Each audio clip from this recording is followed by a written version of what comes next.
Mesdames, Messieurs, bonjour. Très heureux de vous retrouver ici en direct de la Porte de Versailles dans le cadre donc, du Salon de l'Agriculture. Comment rendre attractifs nos territoires ruraux? Ça sera le thème de notre débat. Et j'ai le plaisir d'accueillir Eliane Bareil. Vous êtes présidente du département des Alpes de Haute-Provence. Merci d'être là. Et en plus, je vois que vous avez eu un peu mal au bras. Un petit accident. Un petit accident, mais rien de grave, je l'espère. À vos côtés, Philippe Noyau, bonjour. Philippe, il faut prendre le micro, Philippe, sinon Bonjour. on ne vous entend pas. Vous êtes président de la Chambre d'agriculture, donc région centre, et puis en même temps à l'APCA, mais on dit maintenant Chambre d'agriculture de France, où vous avez en charge le dossier de...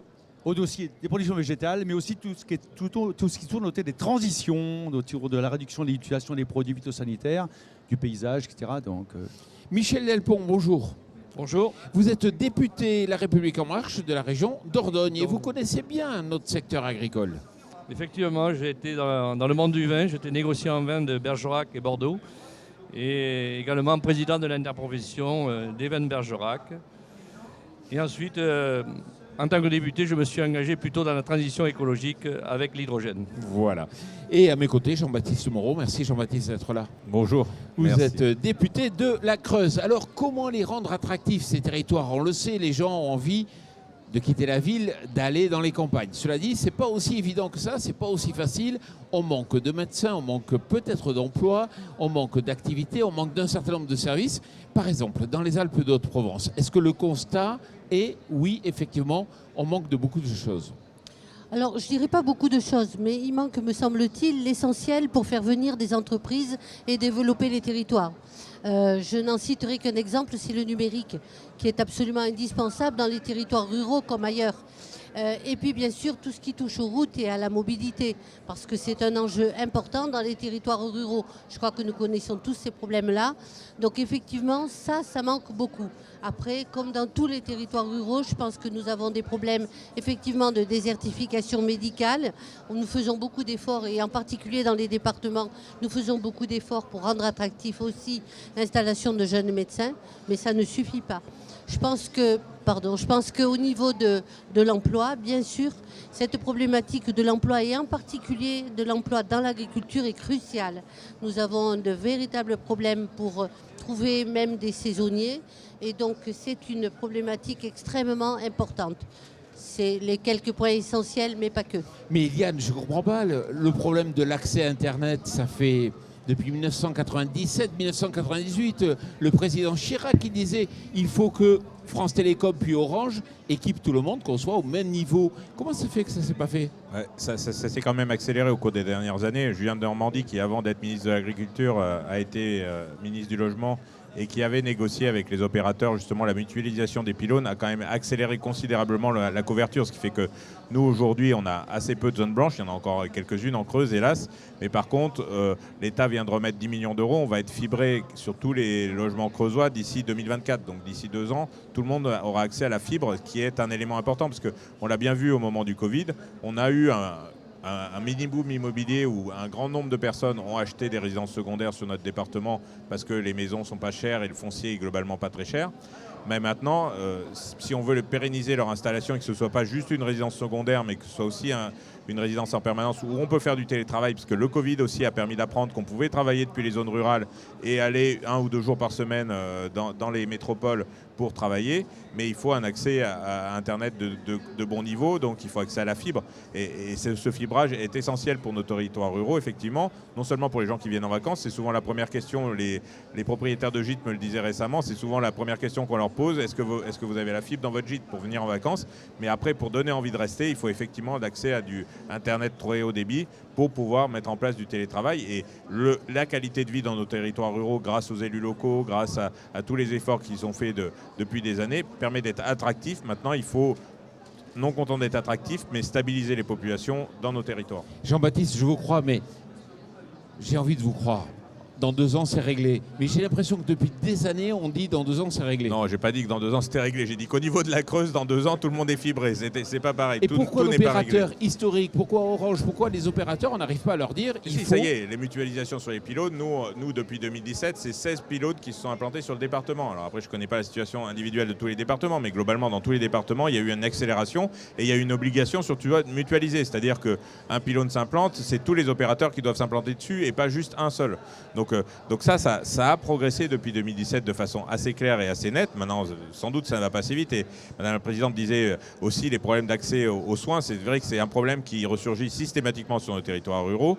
On a un problème d'attractivité, mais ce n'est pas tant un problème d'attractivité que de nombre de médecins formés. On a supprimé le numerus clausus en 2018. On aurait dû le faire sans doute beaucoup plus tôt. Bon, voilà, ça a été fait. Maintenant, on a 10 ans où il va falloir trouver des solutions palliatives, on va dire, pour pallier aux problématiques. Mais aujourd'hui, on a un manque de médecins au niveau général, quoi. C'est au niveau national. C'est pas que un problème de répartition des médecins. Il y a aussi sans doute peut-être des ajustements à faire au niveau de la répartition, où certains spécialistes notamment sont très concentrés sur le sud de la France. Mais il y a aussi un problème de nombre brut de médecins formés au niveau du territoire national. On en forme un tiers de plus depuis 2018, mais il faut 10 ans pour former un médecin. Et c'est vrai qu'en termes d'attractivité, la première question qui revient, c'est est-ce que j'ai accès à un généraliste, est-ce que j'ai accès à un spécialiste, dans quel délai? Et c'est effectivement crucial pour nos territoires. Philippe Noyau, vous êtes agriculteur, vous avez Internet dans de bonnes conditions? Très bien, nous ça va impeccable, même sans la fibre, mais la fibre arrive comme chez vous. Dans 2 ans, on aura tous la fibre dans notre département et notre région. Vous avez les médecins qu'il faut? Les médecins. Les médecins, effectivement, il y a des zones blanches, des zones où on arrivait à faire des centres de santé, là où des pôles de santé où ça marche bien, et d'autres centres qui sont très vides où en fait l'attractivité fait l'attractivité. C'est-à-dire quand on arrive à faire un pôle où on a 10, 15, 20 prestataires pour de santé, ça marche, mais quand c'est vide, c'est vide. Et on a des zones blanches. Mais vous êtes à proximité d'une grande ville. Oui, nous, mais personnellement, mais après je parle aussi pour... Mais c'est là où on voit l'hétérogénéité. Je pense que dans la Creuse, c'est pas pareil. Bah, c'est pas la même chose, mais bon, on est assez proche de la région Sainte, le sud de l'Indre est assez proche de la Creuse, mais effectivement, on a un problème de mobilité, Madame la Présidente le disait aussi, on a effectivement des problèmes de mobilité sur les territoires, d'accessibilité moins chez nous que dans d'autres territoires où on a quand même une ligne de train qui vient directement de Paris, mais effectivement, c'est un des soucis d'attractivité, mais le problème, c'est ce que je dis, dans un contexte où il manque au niveau national de médecins. Aujourd'hui, la concurrence entre les territoires est terrible et je ne suis pas sûr que ce soit une solution en soi. Je veux dire, chacun déploie beaucoup d'énergie pour attirer plus de médecins que le voisin. Mais aujourd'hui, il faut qu'on augmente, on va dire, le volume de base du nombre de médecins. Et il y a un vrai problème, il faut le dire. On a fait des plateaux télé dans la région Grand Est. Il y a des universités qui, même si le numerus clausus a été levé, le milieu des médecins est assez conservateur et il y a des universités qui ne répondent pas en formant plus. Ah ben, il y a des fortes résistances parce que notamment des médecins libéraux aujourd'hui ne vendent quasiment pas leur patientèle parce que de fait, un médecin qui s'installe dans un territoire comme le nôtre, dans un territoire rural comme le nôtre, n'a pas besoin d'acheter sa patientèle. Au bout de 6 mois, il est complet, globalement. Oui, c'est ça, donc ça a plus de valeur. Et en Dordogne? Alors, en Dordogne, nous sommes moins touchés en termes d'attractivité parce que nous sommes à 1 heure de Bordeaux. Et effectivement, et le Périgord a une réputation. En matière donc, de fibrage, c'est comme vous, dans 2 ans, ce sera en totalité fibré. Nous avons l'autoroute qui passe à côté, nous avons un aéroport à 300 000 passagers avec des low cost. Donc en matière de désenclavement, c'est fait. On est équipé maintenant, on est désenclavé. En matière de services, un peu comme vous, mais j'ai travaillé là depuis 5 ans au regroupement de la clinique et de l'hôpital. Et c'est fait, ça vient de se confirmer. Il y a un accord qui a été fait par l'ARS et donc ça se met en place autour de l'hôpital. Ce qui veut dire qu'on aura plus de compétences en matière médicale. Des cabinets médicaux qui se sont installés avec des jeunes qui arrivent et qui reviennent.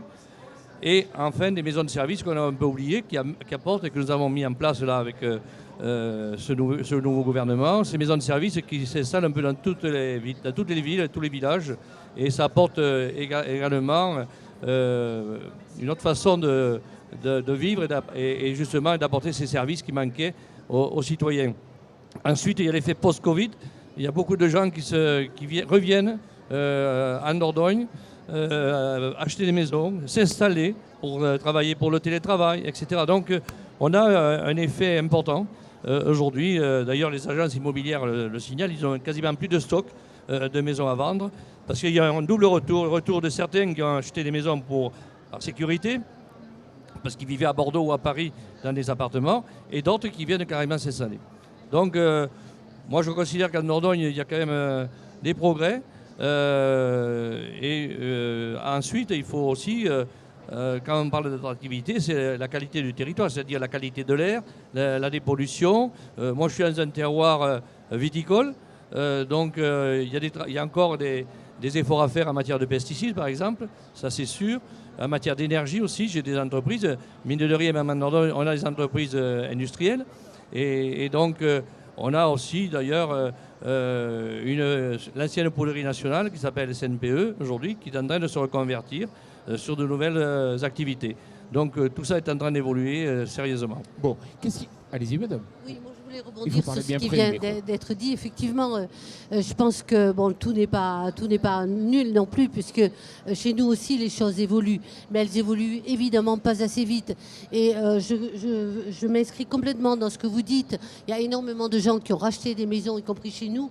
On a eu vraiment une volonté des gens de la ville de venir s'installer. La difficulté derrière, c'est que ces gens-là sont en attente de beaucoup de services. Les services qu'ils avaient en ville, ils les veulent dans la ruralité. Et ça, c'est la vraie difficulté parce qu'évidemment, nous ne sommes pas prêts. Chez nous, la difficulté complémentaire, c'est pour ça que je vous parlais de mobilité. Nous avons une ville-préfecture qui n'est pas desservie par une voie ferrée. Et nous avons simplement une autoroute qui fait Grenoble-Marseille, qui ne fait que nous traverser.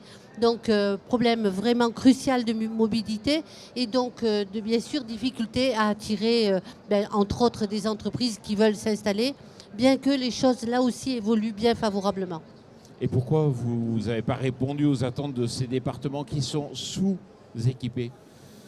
On a fait des choses en matière de lignes ferroviaires, notamment en contractualisant avec les régions sur les petites lignes ferroviaires. Moi, je suis aussi, c'est pareil, ma ville-préfecture n'est pas reliée à Paris. C'est une ville autre qui est reliée à Paris et la préfecture est reliée par une autre ligne qui a assez peu d'activité globalement. Donc, cet enclavement des territoires ruraux, il est pas récent. On a un travail à faire, effectivement.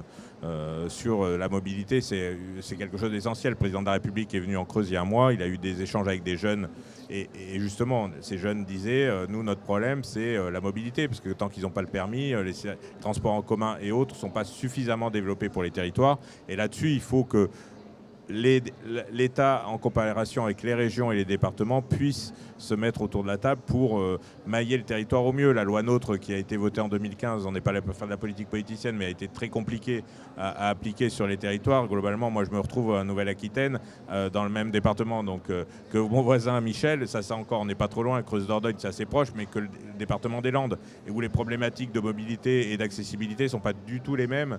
Et donc, Auvergne-Rhône-Alpes, vous êtes absolument, et puis la région sud aussi, c'est des grosses régions aujourd'hui qui se sont éloignées du terrain au niveau décisionnel et il faut vraiment que là-dessus, je pense qu'il faut une meilleure interface entre les régions et les départements honnêtement et l'État aussi bien sûr qui soit là en tant que partenaire pour aller sur le maillage assez fin sur les territoires parce que nous, la région à Bordeaux, elle connaît assez peu les problèmes de mobilité sur le département de la Creuse pour être tout à fait honnête. Il y a une telle différence. On va vous donner le mot de la fin, Philippe Noyau. Qu'est-ce qu'il faudra améliorer là? Ce serait quoi? Qu'est-ce qui vous manque? Il nous manque. Certains territoires n'ont pas de problème d'attractivité. Hein. Nous, le rôle qu'on a, parce que je peux parler un petit peu de l'agriculture, le rôle qu'on a, nous, c'est déjà de se parler, de s'accepter.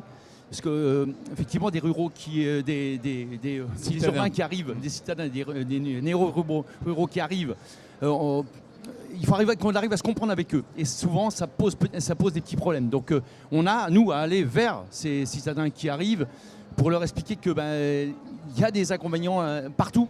Et à la campagne, il y a du bruit un peu, il y a un peu de poussière. Faut qu'on respecte aussi, vous avez parlé un petit peu de pesticides tout à l'heure, de produits phytosanitaires. Il faut qu'on s'améliore sur l'utilisation de nos produits. Donc on a plein de choses à faire, mais qu'on arrive à se comprendre. Et certaines fois, on a du mal à se comprendre par des urbains qui arrivent et qui veulent tout. Et ça, pour nous, c'est un réel souci. Et là, c'est fou parce qu'on a parlé d'une affaire où il y a eu un agriculteur éleveur qui a été condamné à 100 000 € dans l'Oise pour justement à cause des voisins qui avaient trouvé que la valeur de leur maison avait été dévaluée par le fait qu'il y avait une étable. Vous avez fait une loi qui protège, sauf que les arrêtés n'ont pas été appliqués.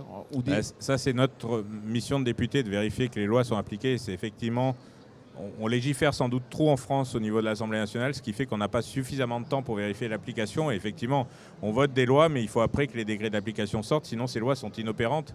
Et effectivement, je pense que dans les réformes qu'il y a à faire dans les années à venir, c'est sans doute d'avoir davantage de moyens pour les parlementaires notamment, de contrôler l'efficacité de la loi et que les décrets, suite à des votes, parce que on peut voter des tas de choses à l'Assemblée nationale si elles ne sont jamais appliquées. Moi, je ne me suis pas engagé en politique pour parler et que rien ne se passe derrière. Donc voilà, il faut effectivement qu'on ait plus de temps pour la vérification de l'application des lois. Madame, merci beaucoup. Messieurs, merci beaucoup d'être venus ici pour débattre de cette Merci. question. Et puis merci à vous.